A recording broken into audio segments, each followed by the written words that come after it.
Good morning, my beautiful people. How is everybody doing today? My name is Claudia, and this is Katie Counseling. Welcome. Yes, I am here again in front of Target and Ulta, waiting to go in to spend my money. I always need something. I have to go pick up some stuff today. So, before that, I'm trying to make more videos on like a daily basis, so I can have more content and I can share more with you guys.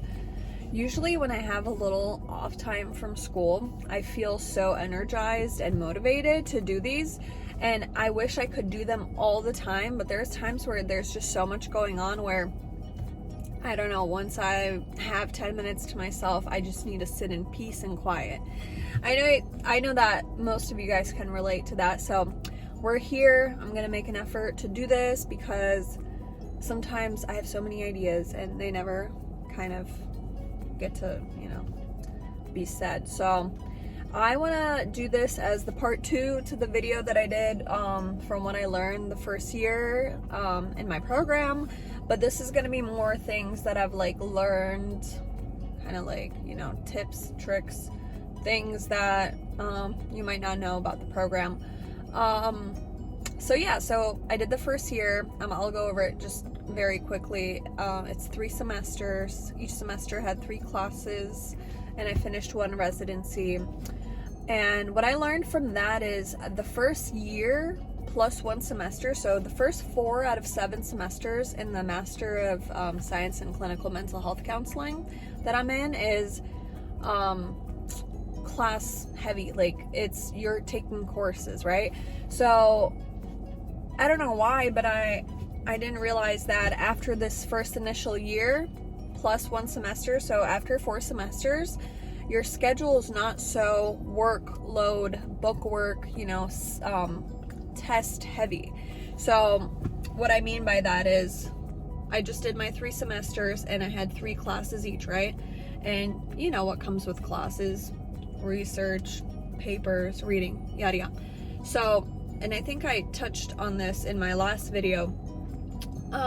In August, when I start my practicum, I will only have, so practicum's only 3 credits, right? So each semester is 9 credit hours. So if you're not having 3 credit hour classes, you're going to either have 1 practicum that's 3 credit hours and then 2 electives, right? So that's going to be August through December. I'm going to have practicum, which is in the field work and time and hours with clients and learning how to be a professional. So instead of having a class, that's going to be a class. You're gonna have time with your supervisor from school, and it is a class with your classmates, but I don't think practicum is like super heavy in like reading something or learning about a specific subject. It's going over what you're learning in the field. And then I know again after this semester, this 4th semester, I'm going to only do electives. So the classes that I'm gonna take with practicum or with the internship are only electives. And I think you only need, honestly, how many classes is it? Oh my god, let me look real quick. I'll be right back. All right, so I went and looked, and it said it's only 3 electives. So you do like specialty in either, for our program, you can do substance abuse, you can do adolescent therapy, child therapy, trauma therapy, or supervision, meaning you're the one supervising another clinician once you're fully licensed. What else is there? There's other ones, but I know for our program there's only certain ones offered throughout the year, so I have to kind of go with what is offered that time of the year. So I guess that brings me to another point. I hope that makes sense, guys. So when you anticipate or are picking this program, just know that it's not going to be this like 3 classes and then like doing all the hours in the field. It's not going to be, it's either or. It's either you have a lot of schoolwork or you have a lot of field work. So I really actually like that about this, because honestly this past year has been really, it's been a lot. Trying to work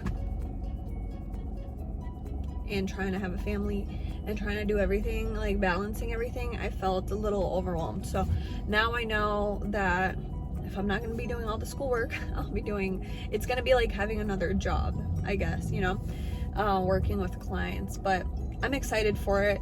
And I feel like if you're doing something that you're passionate about, it doesn't really feel like a job. I like talking to people. I like helping people. So let's see how it goes. I'll report back. But yeah, so my next tip, trick, whatever you want to call it is, and this is from experience from people in my program and talking to a lot of people.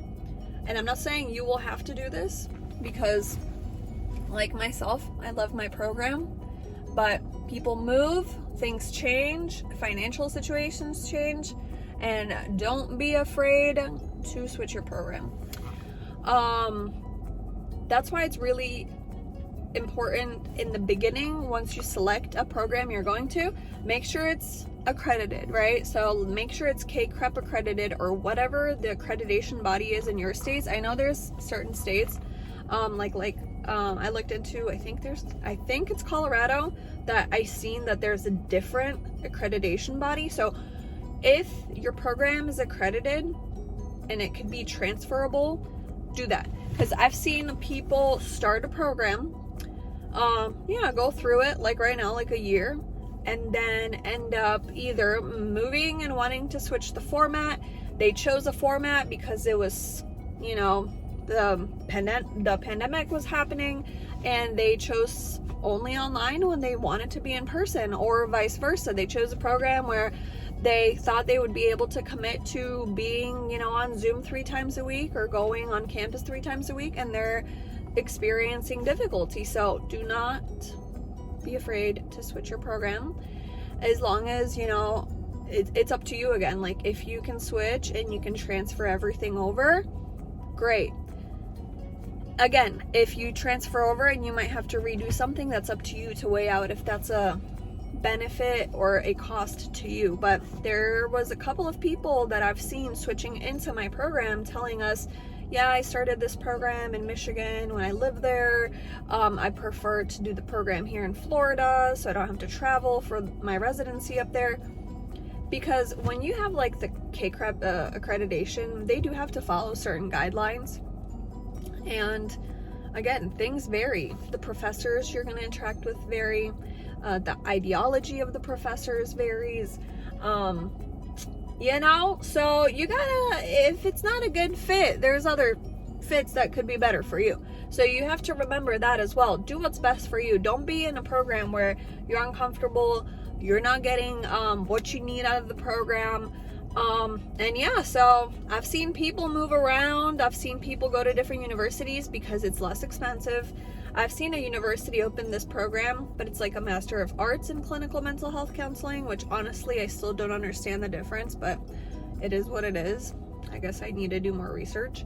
And I've seen people switch out from different programs that I've, talked to people and go there because the program was $30,000 cheaper. Gotta do what you gotta do, okay?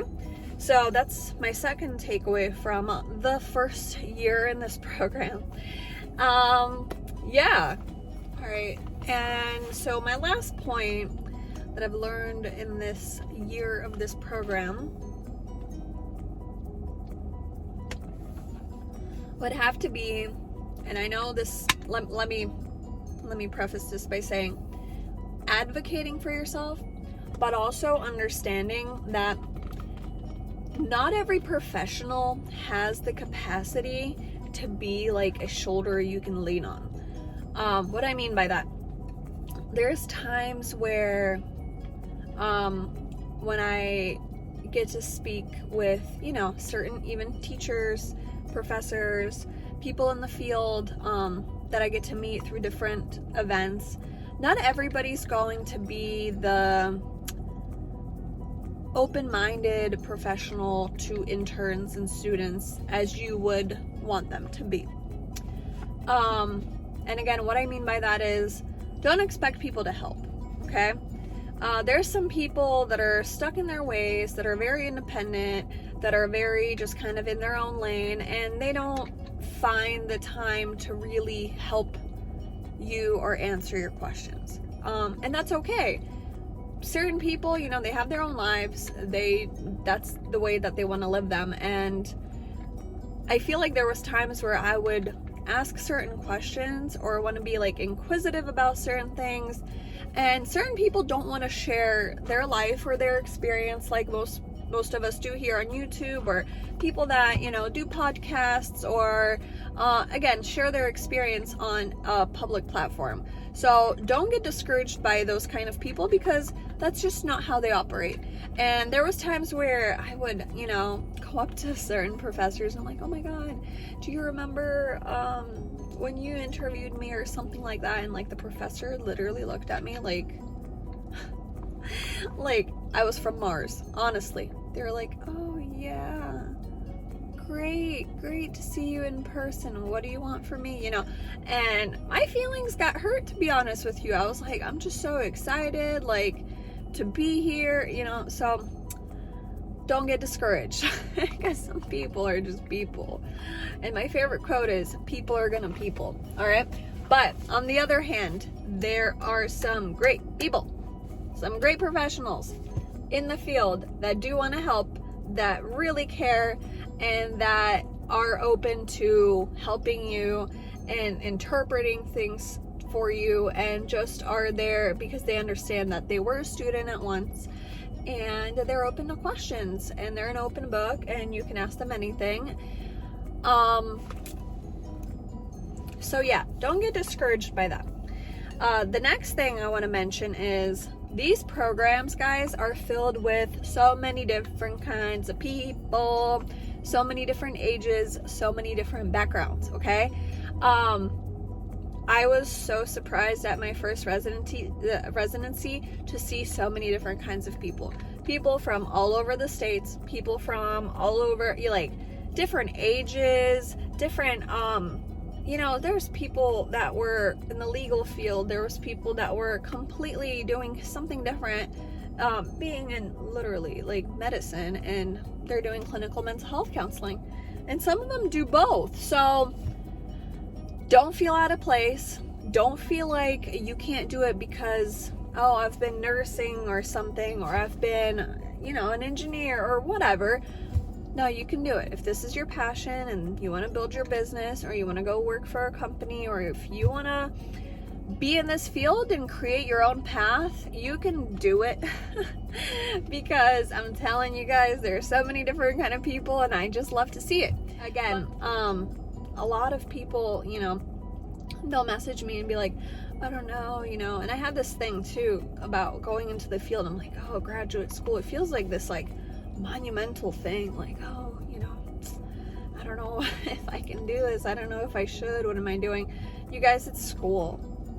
You've been doing it since you were like, what, 5? You can do it. And I'll leave the video here. You can do it. Alright guys, so if you have any questions, catch me over at KD Counseling. Yeah, let me know if you have any questions. Let me know your experience. Catch me up on your journey in this field. Congrats to all the people that are starting their programs soon. I'm so proud of you guys. You're gonna do fantastic. Yeah, let's connect. Have a good day, guys. Bye-bye.